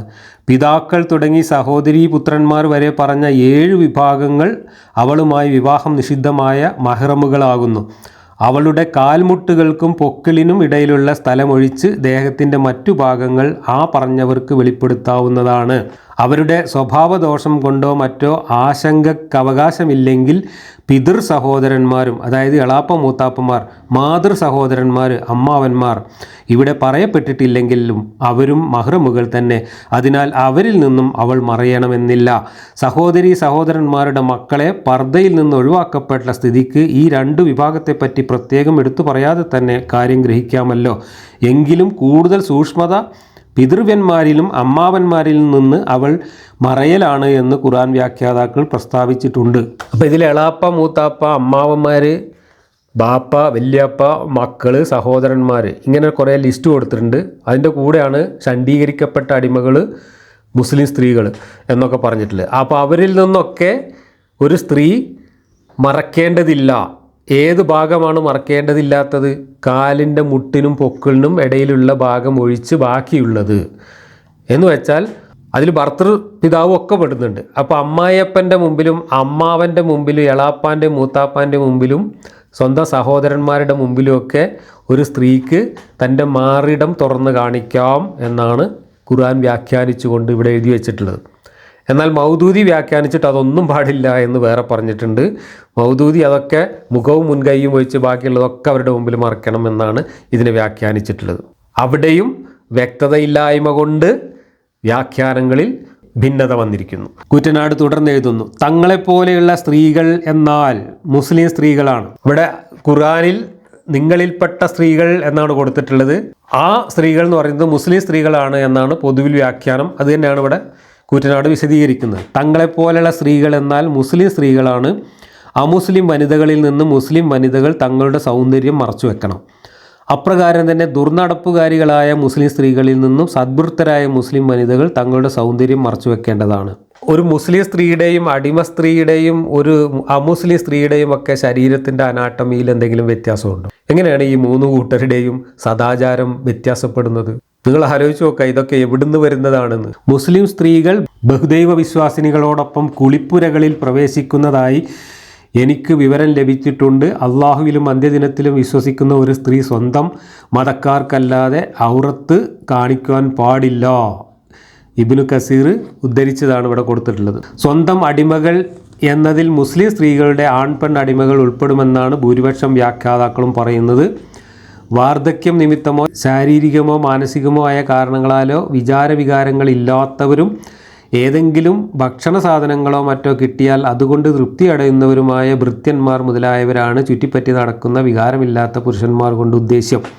ലൈംഗിക കാര്യങ്ങളെക്കുറിച്ച് ബോധവും താല്പര്യവും എത്തിക്കഴിഞ്ഞിട്ടില്ലാത്ത കുട്ടികളാണ് അവസാനം പറഞ്ഞവർ. ഇനി കാലിട്ടിളക്കുന്നതിനെക്കുറിച്ച്, തള പാദസരം മുതലായ ആഭരണങ്ങളുടെ കിലുക്കം കേൾക്കുവാൻ വേണ്ടി കാലിട്ടടിക്കരുത് എന്നതിൽ നിന്ന് ഗോപ്യമായ അലങ്കാരങ്ങൾ വെളിപ്പെടുത്തുന്ന യാതൊന്നും സ്ത്രീ പ്രവർത്തിക്കരുത് എന്ന് വ്യക്തമായി. അവൾ വീട്ടിൽ നിന്ന് പുറത്തു പോകുമ്പോൾ സുഗന്ധദ്രവ്യങ്ങൾ പൂശുന്നതും തെറ്റാണ്. കാരണം അന്യപുരുഷന്മാർ അത് വാസനിക്കുവാൻ ഇടവരുമല്ലോ. നബി പറയുന്നു, ഒരു സ്ത്രീ സുഗന്ധദ്രവ്യം പൂശിക്കൊണ്ട് ഒരു സദസ്സിനരികെ നടന്നാൽ അവൾ ദുർനടപ്പുകാരിയാണ്, വേശ്യയാണ് എന്നർത്ഥം. സാമൂഹ്യ ജീവിത ഭദ്രതയ്ക്കായി പല വിധികളും കൽപ്പനകളും ഇവിടെ അവതരിപ്പിച്ചു. എന്നാൽ മനുഷ്യ സഹജമായി വല്ല തെറ്റുകളും വന്നുപോയാൽ അതിൽ നിന്ന് പശ്ചാത്തപിച്ച് മടങ്ങുവാൻ ഉപദേശിച്ചുകൊണ്ടാണ് ഈ വാക്യം അവസാനിക്കുന്നത്. ഇങ്ങനെയൊക്കെയാണ് കൂറ്റനാട് മുസ്ലിയാരുടെ വ്യാഖ്യാനങ്ങൾ. ഇനി ദൃഷ്ടി താഴ്ത്തുക എന്നും പറഞ്ഞു തുടങ്ങിയ ഈ ആയത്തിന് വ്യാഖ്യാനമായി വന്നിട്ടുള്ള ഭിന്നതകളെക്കുറിച്ച് പറയുമ്പോൾ ഒരുപാട് കാര്യങ്ങൾ മൗദൂദി തന്നെ വെളിപ്പെടുത്തിയിട്ടുണ്ട്. പുരുഷന്മാരെ സ്ത്രീകൾക്ക് നോക്കാൻ പാടുണ്ടോ എന്ന കാര്യത്തിൽ അഭിപ്രായ ഭിന്നതയുണ്ട്. പാടുണ്ട് എന്ന് ഹദീസുകളുടെ അടിസ്ഥാനത്തിൽ ഒരു കൂട്ടർ വാദിക്കുമ്പോൾ അത് പാടില്ല എന്ന് ഹദീസുകളുടെ തന്നെ അടിസ്ഥാനത്തിൽ വേറൊരു കൂട്ടരും വാദിക്കുന്നുണ്ട്.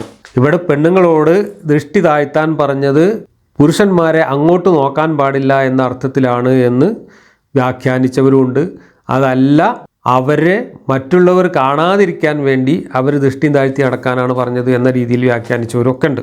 ഇത്തരം അഭിപ്രായ ഭിന്നതകൾ വരാനുള്ള ഒരു കാരണം ഖുർആനിലെ അവ്യക്തത മാത്രമല്ല, പ്രവാചകന്റെ ചര്യകളിലുള്ള വൈരുദ്ധ്യം കൂടിയാണ്.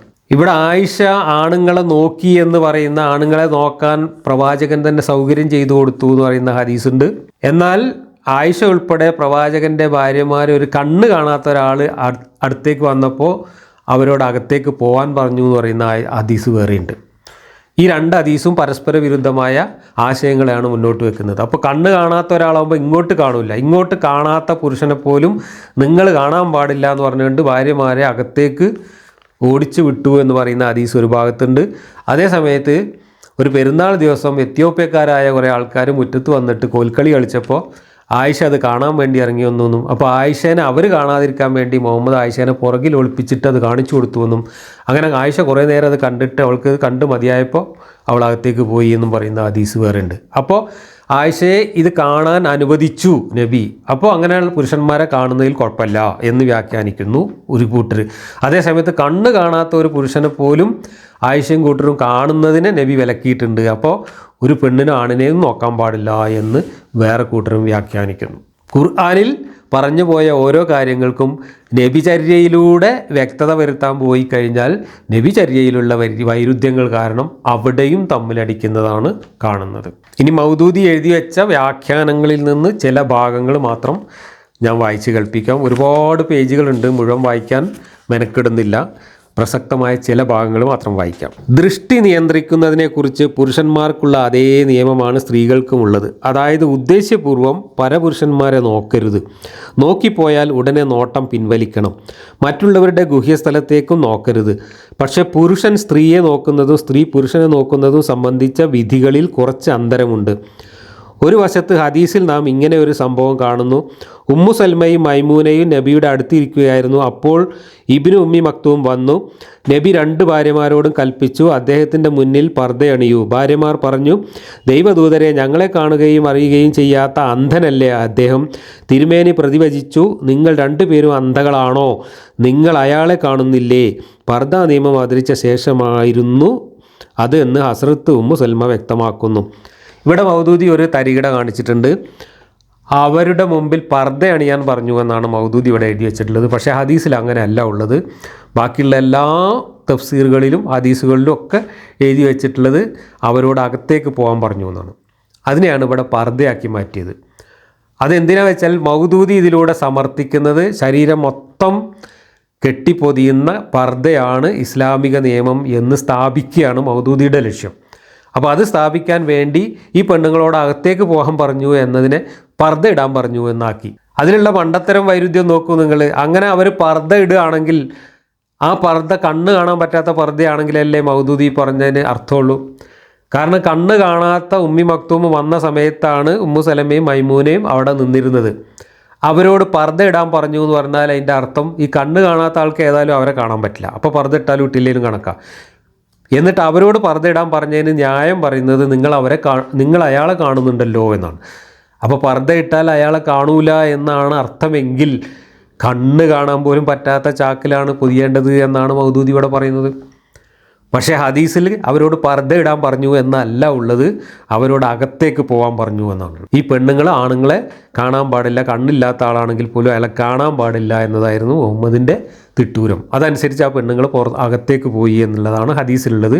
മൗദൂദി തൻ്റെ പർദ്ദാവാദത്തെ ന്യായീകരിക്കാൻ വേണ്ടി ഇവിടെ ഒരു മണ്ടത്തരം എഴുതി വച്ചിരിക്കുകയാണ്. കണ്ണ് കാണാത്ത പർദ്ദ എന്ന അർത്ഥം വരും.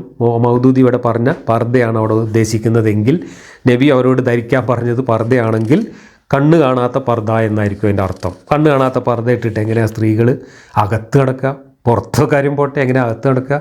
ഇനി മാ ലഹറ മിൻഹ എന്ന് പറഞ്ഞല്ലോ, അതിൽ നിന്ന് പ്രത്യക്ഷമായതൊഴികെ വെളിപ്പെടുത്താൻ പാടില്ല എന്ന് പറഞ്ഞല്ലോ. ഈ പ്രത്യക്ഷമായതൊഴികെ എന്നതിനെക്കുറിച്ച് അഭിപ്രായ ഭിന്നതകളുണ്ട് എന്ന കാര്യത്തിൽ മൗദൂദിക്കും തർക്കമില്ല. മൗദൂദി എഴുതുന്നത് ഇങ്ങനെയാണ്: മാ ലഹ്റ, വെളിപ്പെട്ടത് എന്നതിൻ്റെ അർത്ഥം വെളിപ്പെടുത്തുന്നത് എന്ന് ലഭിക്കുന്നത് അറബി ഭാഷയുടെ ഏത് നിയമമനുസരിച്ചാണെന്ന് മനസ്സിലാക്കാൻ നമുക്ക് കഴിയുന്നില്ല.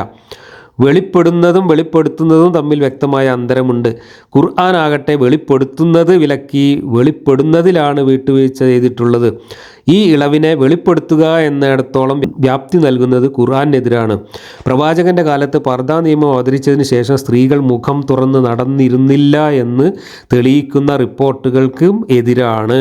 ഇത്രയും മൗദൂദി ഇവിടെ എഴുതിയിട്ട് ഈ പുസ്തകം പ്രസിദ്ധീകരിച്ച ആളുകൾ മൗദൂദിക്കെതിരായിട്ട് താഴെ ഒരു നോട്ട് എഴുതി കൊടുത്തിട്ടുണ്ട്. അത് ഞാൻ വായിക്കാം. പണ്ഡിതന്മാർക്കിടയിൽ അഭിപ്രായാന്തരമുള്ള പ്രശ്നമാണിത്. മൗലാന മൗദൂദിയുടെ സുപ്രസിദ്ധമായ പർദ എന്ന കൃതിയിലെ ഈ വിഷയകമായ പ്രതിപാദനങ്ങൾക്ക് ഇക്കാലത്തെ ഏറ്റവും വലിയ ഹദീസ് പണ്ഡിതനെന്നറിയപ്പെടുന്ന മുഹമ്മദ് നാസിറുദ്ദീൻ അൽബാനി ഒരു വിമർശനം എഴുതിയിട്ടുണ്ട്. സ്ത്രീകൾ മുഖം തുറന്നു നടന്നിരുന്നില്ല എന്ന റിപ്പോർട്ടുകൾ ഹദീസ് നിരൂപണ ശാസ്ത്രദൃഷ്ട്യാ പ്രബലമല്ലെന്നാണ് അദ്ദേഹം സമർത്ഥിക്കുന്നത്. ഇരു വിഭാഗത്തിനുമുണ്ട് അവഗണിക്കാനാവാത്ത തെളിവുകൾ. വീക്ഷണ വ്യത്യാസത്തിനും വിശദമായ ചർച്ചയ്ക്കും പഴുതുള്ള വിഷയമാണ് ഇതെന്ന് ചുരുക്കം. അപ്പോൾ ഇവിടെ മൗദൂദിയുടെ അഭിപ്രായത്തിൽ നിന്നും ജമാഅത്തെ ഇസ്ലാമിക്കാർ ഈ ഒരു വിഷയത്തിൽ പുറകോട്ട് പോയതിന് ശേഷം പ്രസിദ്ധീകരിച്ചതാണ് ഈ തഫ്സീറിൻ്റെ മലയാള പരിഭാഷ. അതുകൊണ്ട് മൗദൂദിയുടെ അഭിപ്രായത്തിന് വിരുദ്ധമായ അഭിപ്രായം ഉണ്ട് എന്നും പറഞ്ഞുകൊണ്ട് ഇവിടെ ഒരു ടിപ്പണി ചെയ്തതാണ്. കാരണം ഇല്ലെങ്കിൽ മൗദൂദി പെണ്ണുങ്ങൾ മുഴുവൻ മുഖം മൂടുന്ന പർദ്ദ അണിഞ്ഞ് നടക്കേണ്ടി വരും. അത് നടന്നില്ലെങ്കിൽ അവർ ചോദ്യം ചെയ്യും.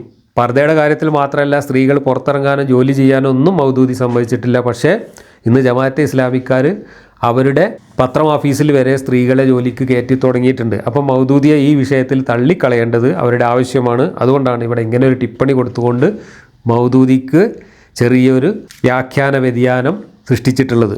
പർദാ നിയമത്തിൽ മുഖാവരണവും ഉൾപ്പെട്ടിരുന്നു. ഇഹ്റാമിൻ്റേതല്ലാത്ത എല്ലാ അവസരങ്ങളിലും മുഖംമൂടി സ്ത്രീകളുടെ വസ്ത്രത്തിൻ്റെ ഒരു ഘടകമായി നിശ്ചയിച്ചിരുന്നു. ഈ ഇളവിന് അനുകൂലമായ തെളിവായി പറയുന്നത് മുഖവും കൈകളും സ്ത്രീയുടെ ഔറത്തായി ഗണിക്കപ്പെടുകയില്ല എന്നാണ്. എന്നാൽ ഔറത്തും ഹിജാബും തമ്മിൽ ധ്രുവാന്തരമുണ്ട്. വിവാഹബന്ധം നിഷിദ്ധമായ പുരുഷന്മാരുടെ മുമ്പിൽ പോലും വെളിവാക്കാൻ പാടില്ലാത്തതാണ് ഔറത്ത്. ഹിജാബ് ആകട്ടെ സ്ത്രീകൾക്കും അന്യപുരുഷന്മാർക്കും ഇടയിലുള്ള ഒരു മറയാണ്. ഇവിടെ പ്രതിപാദനം ഔറത്തിനെക്കുറിച്ചല്ല, പർദാ നിയമങ്ങളെക്കുറിച്ചാണ്. നേരത്തെ കൂറ്റനാട് എഴുതി വെച്ചതിന് വിരുദ്ധമായിട്ടാണ് ഇവിടെ മൗദൂദി പറയുന്നത്. കൂറ്റനാട് പറഞ്ഞത് അമ്മാവൻ്റെ മുമ്പിലും എളാപ്പാൻ്റെ മുമ്പിലും മക്കളുടെ മുമ്പിലൊക്കെ ഔറത്ത് തുറന്ന് കാണിക്കാം.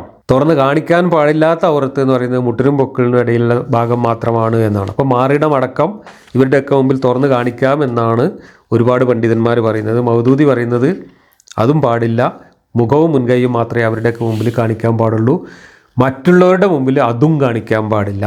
എന്നുവെച്ചാൽ ഈ മഹറമായ വാപ്പ, ഭർത്താവ്, സഹോദരന്മാർ തുടങ്ങിയിട്ടുള്ള കുറച്ച് ആൾക്കാരൊഴിച്ച് ബാക്കി അന്യപുരുഷന്മാരുടെ എല്ലാം മുമ്പിൽ കൈയും മുഖവും ഉൾപ്പെടെ പൊതിയണം എന്നാണ് മൗദൂദി പറയുന്നത്. ഈ വാപ്പാൻ്റെയും സഹോദരന്മാരുടെയും അമ്മാവൻ്റെയൊക്കെ മുമ്പിലുള്ള ഇളവ് എന്ന് പറയുന്നത് കൈയും മുഖവും പുറത്ത് കാണിക്കാൻ മാത്രമാണ് എന്നാണ് മൗദൂദിയുടെ വ്യാഖ്യാനം. പക്ഷേ അധിക പണ്ഡിതന്മാരും അങ്ങനെയല്ല വ്യാഖ്യാനിച്ചിട്ടുള്ളത്. മാറിടം പോലും വാപ്പാൻ്റെ മുമ്പിലും മക്കളുടെ മുമ്പിലും സഹോദരന്മാരുടെ മുമ്പിലും അമ്മാവൻ്റെ മുമ്പിലും എളാപ്പ മൂത്താപ്പന്മാരുടെ മുമ്പിലൊക്കെ തുറന്ന് കാണിക്കാം എന്നാണ് മറ്റുള്ളവർ പറയുന്നത്. ഇനി അമുസ്ലിം സ്ത്രീകൾ എന്ന ആ വിഭാഗത്തെ, മുസ്ലിം സ്ത്രീകൾ ഔറത്ത് കാണിക്കാൻ പാടില്ല എന്ന കൂട്ടത്തിൽ അമുസ്ലിം സ്ത്രീകൾ ഉൾപ്പെടുന്നതിനെക്കുറിച്ചുള്ള മൗദൂദിയുടെ അഭിപ്രായം. ആയത്തിൽ പ്രയോഗിച്ചിരിക്കുന്നത് അവരുടെ സ്ത്രീകൾ എന്നാണ്. അതുകൊണ്ട് വിവക്ഷ ഏതെല്ലാം സ്ത്രീകളാണ് എന്ന് പിന്നീട് ചർച്ച ചെയ്യുന്നുണ്ട്. പരിഗണനീയവും ചിന്താർഹവുമായ പ്രഥമ വസ്തുത ഇതത്രേ, കേവലം സ്ത്രീകൾ എന്ന പദം ഉപയോഗിച്ചിട്ടില്ല. അങ്ങനെ ആയിരുന്നെങ്കിൽ മുസ്ലിം വനിതകൾക്ക് എല്ലാ സ്ത്രീകളുടെയും എല്ലാത്തരം സ്ത്രീകളുടെയും മുമ്പിൽ പർദ്ദാരഹിതകൾ ആകാവുന്നതും അലങ്കാരം പ്രദർശിപ്പിക്കാവുന്നതും അനുവദനീയമാകുന്നു. നേരെ മറിച്ച് അവരുടെ സ്ത്രീകൾ എന്ന് പറഞ്ഞതുകൊണ്ട് ഇതര സ്ത്രീകളോട് കൂടെയുള്ള അവരുടെ സംസർഗ സ്വാതന്ത്ര്യം ഒരു പ്രത്യേക പരിധിയിൽ ഒതുക്കിയിരിക്കുന്നു. ഈ പരിധി ഏതാണെന്നും ഈ പദം ഏതുവിധം സ്ത്രീകളെയാണ് കുറിക്കുന്നത് എന്നുമാണ് അടുത്ത പ്രശ്നം. അതിൽ കർമ്മശാസ്ത്രകാരന്മാരും ഖുർആൻ ഭാഷ്യകാരന്മാരും വ്യത്യസ്ത അഭിപ്രായക്കാരാണ്. ഇതുകൊണ്ട് ഉദ്ദേശ്യം വെറും മുസ്ലിം സ്ത്രീകളാണ് എന്നത്രേ ഒരു വിഭാഗം പറയുന്നത്. അന്യപുരുഷന്മാരോട് വർത്തിക്കുന്ന പോലെ തന്നെ അമുസ്ലിം സ്ത്രീകളുടെ മുമ്പിലും മുസ്ലിം സ്ത്രീകൾ പർദ്ദ ധരിക്കണം. അവർ ദിമ്മികളാവട്ടെ മറ്റു വല്ല തരക്കാരുമാവട്ടെ, ഇബ്നു അബ്ബാസിനും മുജാഹിദിനും ഇബ്നു ജുറൈജിനും ഇതേ അഭിപ്രായമാണുള്ളത്. ഇവർ തങ്ങൾക്ക് പിൻബലമായി ഇങ്ങനെ ഒരു സംഭവം ഉദ്ധരിക്കുന്നു. ഉമർ അബു ഉബൈദക്ക് എഴുതി, മുസ്ലിങ്ങളുടെ ചില സ്ത്രീകൾ അമുസ്ലിം സ്ത്രീകളോടൊപ്പം സ്നാനഗൃഹങ്ങളിൽ പോകാറുണ്ട് എന്ന് ഞാൻ കേട്ടിരിക്കുന്നു. എന്നാൽ അള്ളാഹുവിലും അന്ത്യദിനത്തിലും വിശ്വസിക്കുന്ന സ്ത്രീയുടെ ശരീരത്തിൽ അവളുടെ മതക്കാരല്ലാത്തവരുടെ ദൃഷ്ടി പതിയുന്നത് അനുവദനീയമല്ല. ഈ എഴുത്ത് അബു ഉബൈദക്ക് ലഭിച്ചപ്പോൾ അദ്ദേഹം സംഭ്രമചിത്തനായി എഴുന്നേറ്റ് പറയാൻ തുടങ്ങി, അള്ളാഹുവേ, വെളുപ്പിക്കാൻ ആ സ്നാനഗൃഹങ്ങളിൽ പോകുന്ന മുസ്ലിം സ്ത്രീകളുടെ മുഖം പരലോകത്ത് കറുത്തു പോകട്ടെ. അതുകൊണ്ട് ഉദ്ദേശിക്കുന്നത് സകല സ്ത്രീകളും ആണെന്നാണ് രണ്ടാമത്തെ വിഭാഗം അഭിപ്രായപ്പെടുന്നു. ഇതേ അഭിപ്രായമാണ് ഇമാം റാസി ശരിയായി അംഗീകരിക്കുന്നത്. എന്നാൽ യഥാർത്ഥത്തിൽ അള്ളാഹുവിൻ്റെ ഉദ്ദേശ്യവും ഇതുതന്നെ ആയിരുന്നെങ്കിൽ പിന്നെ എന്തിനാണ് അവരുടെ സ്ത്രീകൾ എന്ന് പറഞ്ഞത് എന്ന് മനസ്സിലാവുന്നില്ല. അങ്ങനെയാണെങ്കിൽ സ്ത്രീകൾ എന്നായിരുന്നു പറയേണ്ടിയിരുന്നത്. അപ്പോൾ മുസ്ലിം സ്ത്രീകളോട് അവരുടെ സ്ത്രീകൾ എന്ന് പറഞ്ഞത് അമുസ്ലിം സ്ത്രീകളെ ഒഴിവാക്കാൻ വേണ്ടിയിട്ടാണ് എന്നൊരു വിഭാഗം, വേറൊരു വിഭാഗം പറയുന്നത് അങ്ങനെയല്ല, എല്ലാ സ്ത്രീകളെ ഉദ്ദേശിച്ചാണ് എന്ന്. ഈ രണ്ട് അഭിപ്രായവും മൗദൂദി ഇവിടെ ഉദ്ധരിച്ചിട്ടുണ്ട്. എന്നിട്ട് മൗദൂദി മൂന്നാമതൊരു അഭിപ്രായമാണ് അവതരിപ്പിക്കുന്നത്. ഇവർക്ക് അടുത്ത് ബന്ധവും പരിചയമുള്ള സ്ത്രീകൾ എന്നാണ് അതിൻ്റെ അർത്ഥം എന്നാണ് മൂന്നാമത്തെ ഒരു അർത്ഥം മൗദൂദി കൊടുത്തിട്ടുള്ളത്. ഇനി അടിമ സ്ത്രീകളെക്കുറിച്ച് പറഞ്ഞ കാര്യം, മൗദൂദിയുടെ വ്യാഖ്യാനം. ഈ നിയമത്തിൻ്റെ ഉദ്ദേശ്യത്തെക്കുറിച്ചും കർമ്മശാസ്ത്രജ്ഞന്മാർക്കിടയിൽ തർക്കമുണ്ട്. ഏതെങ്കിലും സ്ത്രീയുടെ അധീനത്തിലുള്ള അടിമ സ്ത്രീകളാണ് അതെന്ന് ഒരു വിഭാഗം വിവക്ഷിക്കുന്നു. അവരുടെ ദൃഷ്ടിയിൽ ദൈവിക നിർദ്ദേശത്തിൻ്റെ ഉദ്ദേശ്യം ഇതാണ്: അടിമ സ്ത്രീകളുടെ ബഹുദൈവ വിശ്വാസിനിയാവട്ടെ, ജൂത ക്രിസ്തീയരിൽ പെട്ടവളാകട്ടെ, മുസ്ലിം ഉടമസ്ഥയ്ക്ക് അവളുടെ മുന്നിൽ സൗന്ദര്യം പ്രകടിപ്പിക്കാം. എന്നാൽ അടിമ പുരുഷനാണെങ്കിൽ അവൻ അവളുടെ തന്നെ ഉടമസ്ഥതയിലായാലും അന്യപുരുഷന്മാരുടെ അതേ നിലപാടാണ് പർദ്ദയുടെ വിഷയത്തിൽ അവനോട് സ്വീകരിക്കേണ്ടത്. ഇത് മൗദൂദിയുടെ മാത്രം അഭിപ്രായമാണ്. ഇവിടെയും മറ്റു പണ്ഡിതന്മാർ വ്യത്യസ്ത അഭിപ്രായമാണ്.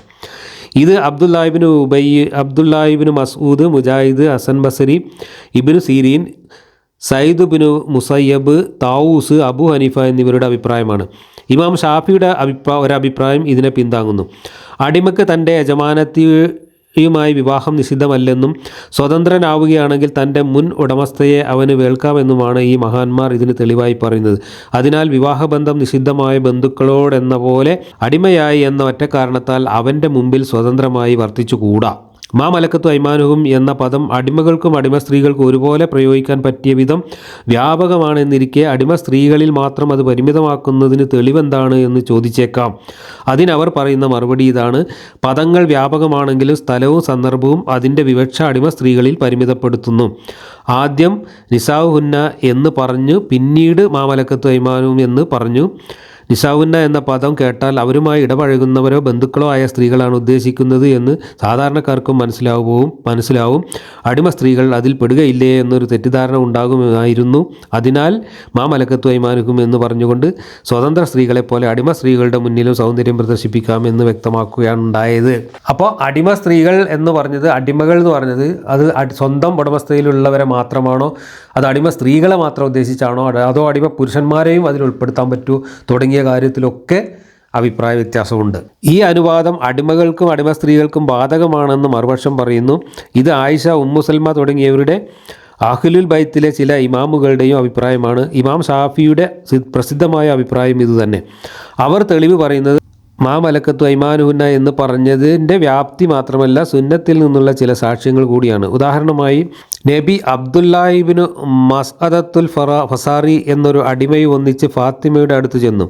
തത്സമയം അവരണിഞ്ഞിരുന്ന വസ്ത്രം തലമറച്ചാൽ കാൽ വെളിപ്പെടുന്നതും കാല് മറച്ചാൽ തല വെളിപ്പെടുന്നതുമായ രൂപത്തിലുള്ളതായിരുന്നു. നബി അവരുടെ സംഭ്രമം കണ്ടപ്പോൾ പറഞ്ഞു: പരിഭ്രമിക്കാനൊന്നുമില്ല, ഇതിലൊന്ന് നിന്റെ പിതാവും മറ്റൊന്ന് നിന്റെ അടിമയുമാണല്ലോ. ഈ അടിമയെ നബി ഫാത്തിമയ്ക്ക് ദാനം ചെയ്തതായിരുന്നുവെന്ന് ഇബ്നു അസാക്കിർ തൻ്റെ ചരിത്ര ഗ്രന്ഥത്തിൽ രേഖപ്പെടുത്തിയിരിക്കുന്നു. അവർ അവനെ പോറ്റി വളർത്തുകയും പിന്നീട് സ്വതന്ത്രനാക്കുകയുമാണ് ഉണ്ടായത്. എന്നാൽ സിഫീൻ യുദ്ധത്തിൽ അലിയുടെ കഠിന ശത്രുവും മുആവിയയുടെ ഉറ്റ സഹായിയുമാവുകയായിരുന്നത്രേ ഈ അനുഗ്രഹങ്ങൾക്ക് അയാൾ ചെയ്ത കൃതജ്ഞത. നബിയുടെ മറ്റൊരു നിർദ്ദേശവും അവർ തെളിവായി ഉദ്ധരിക്കുന്നു: നിങ്ങളിൽ ആരെങ്കിലും തൻ്റെ അടിമയുമായി മോചനപത്രം എഴുതുകയും പ്രസ്തുത തുക നൽകാനുള്ള കഴിവ് അവനുണ്ടാവുകയുമാണെങ്കിൽ അവൾ അവൻ്റെ മുമ്പിൽ പർദ്ദയാചരിക്കട്ടെ. അപ്പോൾ സ്വതന്ത്രനാകുന്നത് വരെ അവളുടെ മുമ്പിൽ പർദ്ദ വേണ്ടതില്ല, നഗ്നത പ്രദർശിപ്പിക്കാം എന്ന് നബി തന്നെ പറഞ്ഞിട്ടുണ്ട് എന്നാണ് ഈ പറഞ്ഞത്. അതുകൊണ്ടാണ് ഈ രണ്ട് അഭിപ്രായവും ഹദീസുകളുടെ അടിസ്ഥാനത്തിൽ തന്നെ ആളുകൾ ഉന്നയിച്ചത്.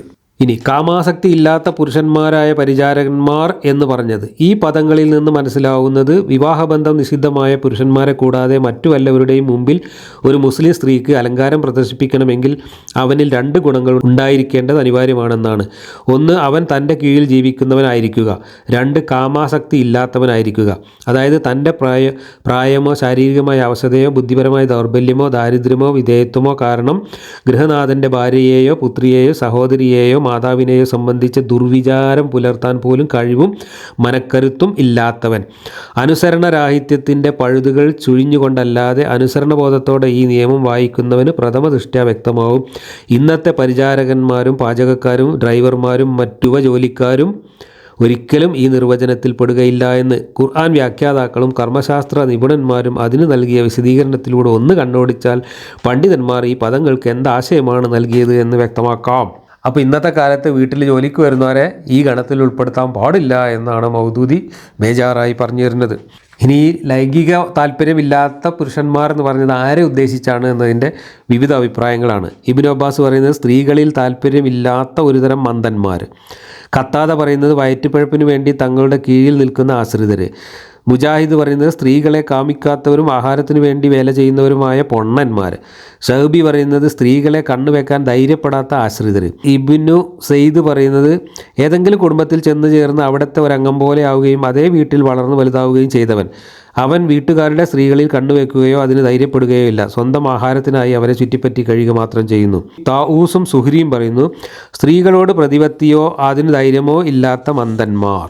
റസൂലിൻ്റെ കാലത്ത് നടന്ന ഒരു സംഭവമാണ് ഈ വിശദീകരണക്കാൾ കൂടുതൽ വ്യക്തമായ വിവരണം നൽകുന്നത്. ആയിഷയിൽ നിന്നും ഉമ്മു സൽമയിൽ നിന്നും ബുഖാരിയും മുസ്ലിമും അബൂദാവൂദും നസായിയും അഹ്മദും മറ്റും ഹദീസ് പണ്ഡിതന്മാരും നിവേദനം ചെയ്തിട്ടുണ്ട്. മദീനയിൽ ഒരു ഷണ്ടനുണ്ടായിരുന്നു. കാമവികാരമില്ലാത്തവൻ എന്ന് ഗണിച്ച് പ്രവാചക പത്നിമാരും മറ്റു സ്ത്രീകളും അയാൾക്ക് പ്രവേശനം അനുവദിച്ചിരുന്നു. ഒരു ദിവസം നബി ഉമ്മു സൽമയുടെ വീട്ടിൽ ചെന്നപ്പോൾ അയാൾ ഉമ്മു സൽമയുടെ സഹോദരൻ അബ്ദുല്ലാഹിബ്നു അബി ഉമയ്യയുമായി സംസാരിക്കുന്നത് കേട്ടു. തായിഫ് വിജയിച്ചടക്കുകയാണെങ്കിൽ ഗീലാനുസ് സഖഫിയുടെ മകൾ ബാദിയയെ കരസ്ഥമാക്കാതെ അടങ്ങുകയില്ല എന്നാണ് അയാൾ പറഞ്ഞിരുന്നത്. പിന്നീട് അയാൾ ബാദിയയുടെ ദേഹകാന്തിയും സൗന്ദര്യവും വർണ്ണിക്കുകയും അവളുടെ ആന്തരിക അവയവങ്ങളുടെ ഗുണഗണങ്ങൾ പോലും വിവരിക്കുകയും ചെയ്തു. ഈ സംസാരം കേട്ടപ്പോൾ നബി പറഞ്ഞു, ദൈവശത്രു, നീ അവളിലാണ് കണ്ണു വെച്ചിരിക്കുന്നത്. പിന്നീട് അവനിൽ നിന്ന് പർദ്ദ സ്വീകരിക്കണമെന്നും മേലിൽ അവൻ വീടുകളിൽ പ്രവേശിക്കരുതെന്നും തിരുമേനി കൽപ്പിച്ചു. തുടർന്ന് അവനെ മദീനയിൽ നിന്ന് പുറത്താക്കി. മറ്റു ഷണ്ടന്മാർ വീടുകളിൽ പ്രവേശിക്കുന്നത് തടയുകയും ചെയ്തു. കാരണം അവർ നപുംസകങ്ങളാണെന്ന് മനസ്സിലാക്കി സ്ത്രീകൾ കണിശമായ സൂക്ഷ്മത പാലിക്കാതിരിക്കുകയും ഓരോ വീട്ടിലെയും സ്ത്രീകളുടെ ഗുണഗണങ്ങൾ ഇത്തരക്കാർ മറ്റു പുരുഷന്മാർക്ക് വിവരിച്ചു കൊടുക്കുകയും ചെയ്തിരുന്നു. മൗദൂദി പറയുന്നത് ഇങ്ങനെയുള്ള ഷണ്ടന്മാരെയാണ് ഇവിടെ ഉദ്ദേശിച്ചിട്ടുള്ളത്. എന്നാൽ ഷണ്ടന്മാരുടെ കൂട്ടത്തിൽ ഇങ്ങനത്തെ ആൾക്കാരുണ്ടാവും. അവർ പെണ്ണുങ്ങളെയൊക്കെ വർണ്ണിച്ചുകൊണ്ടൊക്കെ നടക്കും. അങ്ങനെയുള്ളവരെയും കയറ്റാൻ പാടില്ല എന്ന് നബി പറഞ്ഞിട്ടുണ്ട് എന്നൊക്കെ പറഞ്ഞിട്ടാണ് വിശദീകരണം. ഇനി ഈ ആയത്തൊക്കെ പറഞ്ഞ് വിശദീകരിച്ചതിന് ശേഷം മൗദൂദി സ്വന്തം വകയായിട്ട് പെണ്ണുങ്ങളും ആണുങ്ങളും തമ്മിൽ ഇടകലരുന്നതിനെക്കുറിച്ച് ബേജാറായി പറയുന്ന കാര്യങ്ങൾ കൂടെ വായിക്കാം. സ്ത്രീകളും പുരുഷന്മാരും ഇടകലരുന്നത് തടയുവാൻ തിരുമേനി നിർദ്ദേശങ്ങളിലൂടെയും പ്രവൃത്തികളിലൂടെയും ശ്രമിച്ചു. ഇസ്ലാമിക ജീവിതത്തിൽ ജുമയ്ക്കും സംഘടിത നമസ്കാരത്തിനുമുള്ള പ്രാധാന്യം വിവരമുള്ളവർക്കാർക്കും അജ്ഞാതമല്ല. അള്ളാഹു തന്നെ നിർബന്ധമാക്കിയതാണ് ജുമ. വല്ലവനും അകാരണമായി പള്ളിയിൽ സന്നിഹിതനാവാതെ വീട്ടിൽ വെച്ച് നമസ്കരിക്കുകയാണെങ്കിൽ നബിയുടെ പ്രസ്താവമനുസരിച്ച് അവൻ്റെ നമസ്കാരം സ്വീകാര്യമല്ലെന്ന് പറഞ്ഞതിൽ നിന്നും സംഘടിത നമസ്കാരത്തിൻ്റെ പ്രാധാന്യം അനുമാനിക്കാം. എങ്കിലും തിരുമേനി സ്ത്രീകളെ ജുമയുടെ നിർബന്ധത്തിൽ നിന്ന് ഒഴിവാക്കി. സംഘടിത നമസ്കാരത്തിൽ സ്ത്രീകൾ സംബന്ധിക്കുന്നത് നിർബന്ധമാക്കിയില്ലെന്ന് മാത്രമല്ല, അവർക്ക് അനുവാദം നൽകിയതു തന്നെ പോകാൻ അനുവാദം ചോദിക്കുകയാണെങ്കിൽ അവരെ തടയരുത് എന്ന ശൈലി ഉപയോഗിച്ചാണ്. അവർക്ക് വീടുകളിലെ നമസ്കാരമാണ് പള്ളികളിലെ നമസ്കാരത്തെക്കാൾ ഉത്തമമെന്നും പ്രസ്താവിച്ചു. അപ്പോൾ മൗദൂദി പറഞ്ഞു വരുന്നത് സുന്നികൾ പറയുന്ന അതേ കാര്യമാണ്. സ്ത്രീകൾ ജുമയ്ക്കോ പള്ളിയിലേക്കോ പോവേണ്ടതില്ല. ഇനി പോകണമെന്ന് ആഗ്രഹം ഉണ്ടെങ്കിൽ തടയേണ്ടതില്ല എന്ന് മാത്രമേ നബി പറഞ്ഞിട്ടുള്ളൂ. വീട്ടിൽ നിസ്കരിക്കുന്നതാണ് അവർക്ക് ഉത്തമം എന്ന് നബി പറഞ്ഞിട്ടുണ്ട്. ഇതന്നെയാണ് സുന്നികളും പറയുന്നത്. അത് തന്നെയാണ് ഇവിടെ മൗദൂദി പറയുന്നത്. ഉമ്മു ഹുമൈദി സായിദിയ പറയുന്നു, ഞാൻ ഉണർത്തിച്ചു പ്രവാചകരെ അങ്ങയുടെ പിന്നിൽ നമസ്കരിക്കണമെന്ന് എനിക്ക് വളരെ ആശയുണ്ട്. അവിടുന്ന് പറഞ്ഞു, നിൻ്റെ മുറിയിൽ വെച്ചുള്ള നമസ്കാരം പുറത്തു വെച്ചുള്ള നമസ്കാരത്തെക്കാൾ ഉത്തമമാണ്. വീട്ടിൽ വെച്ചുള്ള നമസ്കാരം സ്വന്തം ഗോത്രക്കാരുടെ പള്ളിയിലേതിനേക്കാൾ ഉത്തമമാണ്. സ്വന്തം ഗോത്രക്കാരുടെ പള്ളിയിൽ വെച്ചുള്ള നമസ്കാരം ജുമഅത്ത് പള്ളിയിലേതിനേക്കാൾ ഉത്തമമാണ്. ഇതിനോട് അർത്ഥസാമീപ്യമുള്ള ഒരു റിപ്പോർട്ട് അബൂ ദാവൂദ് ഉദ്ധരിച്ചിട്ടുണ്ട്. ഉമ്മു സലമയുടെ റിപ്പോർട്ട് അനുസരിച്ച് നബിയുടെ വാക്കുകൾ ഇതാണ്: സ്ത്രീകൾക്ക് ഉത്തമമായ പള്ളികൾ അവരുടെ ഗൃഹാന്തരങ്ങളാണ്. ആയിഷ ബനു ഉമയ്യയുടെ കാലത്തെ അവസ്ഥ കണ്ടപ്പോൾ പറഞ്ഞു, സ്ത്രീകളുടെ ഇന്നത്തെ അവസ്ഥ നബി കണ്ടിരുന്നെങ്കിൽ ബനു ഇസ്രായേലിലെ സ്ത്രീകളെ തടഞ്ഞതുപോലെ ഇവരെയും പള്ളിയിൽ പോകുന്നത് തടയുമായിരുന്നു. മസ്ജിദുൻ നബവിയിൽ സ്ത്രീകൾക്ക് പ്രവേശിക്കാൻ വേണ്ടി നബി ഒരു വാതിൽ പ്രത്യേകം വെപ്പിച്ചിരുന്നു. ഉമർ തൻ്റെ ആധിപത്യകാലത്ത് ആ വാതിലിലൂടെയുള്ള പുരുഷന്മാരുടെ ഗതാഗതം കർശനമായി നിരോധിച്ചു. സംഘടിത നമസ്കാരത്തിൽ സ്ത്രീകളുടെ അണികൾ പുരുഷന്മാരുടെ പിന്നിലായിരുന്നു. നമസ്കാര അന്ത്യത്തിൽ സലാം വീട്ടിയ ശേഷം തിരുമേനി കുറച്ച് സമയം പിന്തി നിൽക്കാറുണ്ട്. പുരുഷന്മാർ എഴുന്നേൽക്കുന്നതിന് മുമ്പ് സ്ത്രീകൾ എഴുന്നേറ്റ് പോകാൻ വേണ്ടിയായിരുന്നു അത്. അപ്പോൾ സ്ത്രീകൾ പള്ളിയിലേക്കും പോവേണ്ടതില്ല. അവർക്ക് അത്ര അത്യാവശ്യമാണ് എങ്കിൽ അവർക്ക് പോകാം. അവർ പ്രത്യേകം വാതിലിൽ കൂടെ കയറ്റണം. അവരെ പിന്നിൽ മാത്രമേ നിർത്താൻ പാടുള്ളൂ. അവരെല്ലാവരും പോയി കഴിഞ്ഞിട്ടേ ആണുങ്ങൾ നിസ്കാരം നിർത്തി പോകാൻ പാടുള്ളൂ എന്നൊക്കെ നബി പറഞ്ഞിട്ടുണ്ട് എന്നൊക്കെയാണ് വിശദീകരിക്കുന്നത്. ചുരുക്കി പറഞ്ഞാൽ ഇസ്ലാമിൽ സ്ത്രീ എന്ന് പറയുന്നത് കെട്ടിപ്പൊതിഞ്ഞ് വീട്ടിൽ സൂക്ഷിക്കേണ്ട ഒരു വസ്തു മാത്രമാണ് എന്ന് പറയാതെ പറയുകയാണ് ഈ ഖുർആൻ വാക്യത്തിൻ്റെ വ്യാഖ്യാനങ്ങളിലൂടെ മൗദൂദി ഉൾപ്പെടെയുള്ള പണ്ഡിതന്മാർ. അതേസമയത്ത് ഈ വായിച്ച വാക്യത്തിന് യാതൊരു വ്യക്തതയും ഇല്ലാത്തത് കൊണ്ട് തന്നെ അതിൽ പറഞ്ഞ ഓരോ കാര്യങ്ങളിലും അഭിപ്രായ വ്യത്യാസങ്ങൾ ഉണ്ട് എന്നും വ്യാഖ്യാതാക്കൾ തന്നെ സമ്മതിക്കുന്നു. ഇതൊക്കെയാണ് പടച്ചോൻ ലോകാവസാനം വരേക്കുള്ള മനുഷ്യർക്ക് വേണ്ടി ലോഹുൽ മഹ്ഫൂദിൽ പ്രപഞ്ചം ഉണ്ടാക്കുന്നതിന് മുമ്പ് തയ്യാറാക്കി വെച്ച കാറ്റലോഗിൻ്റെ അവസ്ഥ.